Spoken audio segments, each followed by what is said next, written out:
Nicolas Sarkozy a reçu mercredi la famille de Natacha Mougel à l'Élysée, ce en présence de la garde des Sceaux, Michèle Alliot-Marie. Un entretien de plus de 30 minutes en toute confidentialité, sans journaliste ni photographe.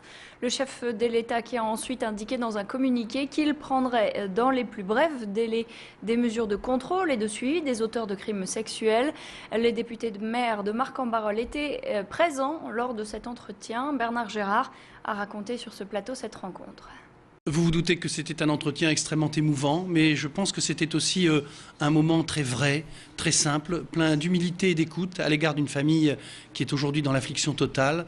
Je pense que le président de la République a pris le temps de les écouter avant de pouvoir prendre peut-être des mesures nouvelles en ce qui concerne la protection de nos concitoyens. C'est ce que nous devons à la suite de ce drame à nos concitoyens. Essayer de comprendre ce qui s'est passé, en tirer les leçons et essayer de faire les ajustements législatifs qui sont sans doute nécessaires dans une affaire aussi triste et aussi dramatique. Les syndicats estiment avoir réussi leur démonstration de force hier contre le projet de réforme des retraites. Un mouvement qui a réuni 3 millions de personnes, mais le gouvernement affirme, lui, moins de manifestants, un peu moins d'1 million de personnes. Guerre des chiffres donc, à Lille, le cortège a réuni un peu moins de personnes que le 7 septembre, 27 000 contre 32 000 selon les syndicats et 11 500 selon la police. Les leaders syndicaux nationaux qui se retrouvent ce matin à Paris pour décider de la suite du mouvement. Il se murmure un appel à la mobilisation pour le samedi 2 octobre ou le dimanche 3. Bilan et du cortège lillois, semble-t-il que pour les syndicats, le combat continue. Le combat continue. Je pense que ce soir, il faudra à nouveau refaire la bataille des chiffres. Et la fois dernière, on a bien vu que le gouvernement a réagi après l'action du 7. Maintenant, nous verrons bien, sachant que le débat, maintenant, il est au Sénat. Et je sais que les sénateurs sont en train de travailler sur d'éventuels amendements. Et la pression, il faudra la continuer vers les sénateurs pour le débat Sénat. Et demain, l'intersyndicale nationale fera le bilan de la journée et les suites à donner. Et ce matin, à la prise de service, le trafic s'annonce normal chez Transpol. À la SNCF, il reprend progressivement après 8 heures, comptez 2 TER sur 3. Côté trafic aérien, l'aéroport de Lille annonce un mouvement de grève des contrôleurs de manière épisodique jusqu'au 29 septembre. Une grève en France combinée à une grève en Espagne où il y a une grève générale prévue pour le 29 septembre. Aussi, des perturbations sont attendues sur la liaison Ryanair avec Gérone. Et puis une autre conséquence ce matin, pas de quotidien national dans vos kiosques. Restent les sites internet pour ces quotidiens. Sortie de crise chez SCA à Lincel, un comité d'entreprise a lieu ce matin sur le site nordiste après les réunions à Paris. 140 salariés sur les 180 présents à Roissy ont adopté les propositions faites par la direction mercredi. Mais Force ouvrière demande l'avis de tous les salariés pour entériner l'accord. L'usine doit fermer en septembre 2011 pour cause de délocalisation de la production en Suède et en Pologne. Une grève à la Redoute ce vendredi, plus particulièrement au service d'envoi de mailing et de catalogue. Depuis la rentrée, ces 220 salariés ne dépendent plus de la Redoute directement, mais de sa filiale Diam. Et quand le groupe a annoncé le possible transfert définitif de ses personnels, inquiétude des syndicats, ils craignent des dégradations des conditions de travail et des pertes financières. Le cortège part de Tourcoing, rue du Général Drouot, à 13h pour rejoindre le siège à Roubaix où se tiendra une assemblée générale.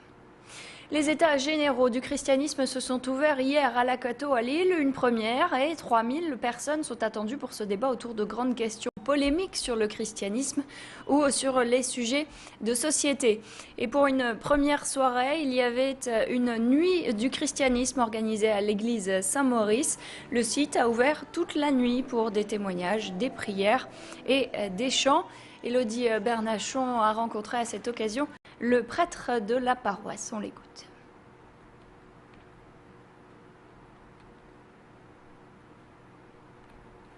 Vraiment qu'il faut essayer de surprendre un peu les gens. Et un événement comme ça, c'est pas ordinaire dans la ville. On sait que l'église est ouverte toute la nuit, on peut venir, on peut rester, on peut passer. Et ça, on se dit que ça peut toucher le cœur des uns et des autres. Voilà. Notez que le vaccin de la grippe est disponible en pharmacie. Le vaccin qui cette année inclut la souche de la grippe A/H1N1, un vaccin sans adjuvant. Aussi, 12,5 millions de Français doivent recevoir un courrier les enjoignant de se faire vacciner. Il s'agit des personnes âgées de plus de 65 ans, souffrant de certaines affections de longue durée ou encore victimes d'asthme par exemple. Avec l'arrivée de l'automne et des températures plus fraîches, prudence en rallumant votre chauffage. Attention au monoxyde de carbone. Ce gaz inodore se forme dans des chaudières défaillantes, alors faites-les vérifier par un professionnel. C'est le message délivré cette année encore par l'Agence régionale de santé. L'ARS qui accueille un hôte inhabituel, Michel Boujna, le comique qui a été victime d'une intoxication au monoxyde de carbone. Témoignage.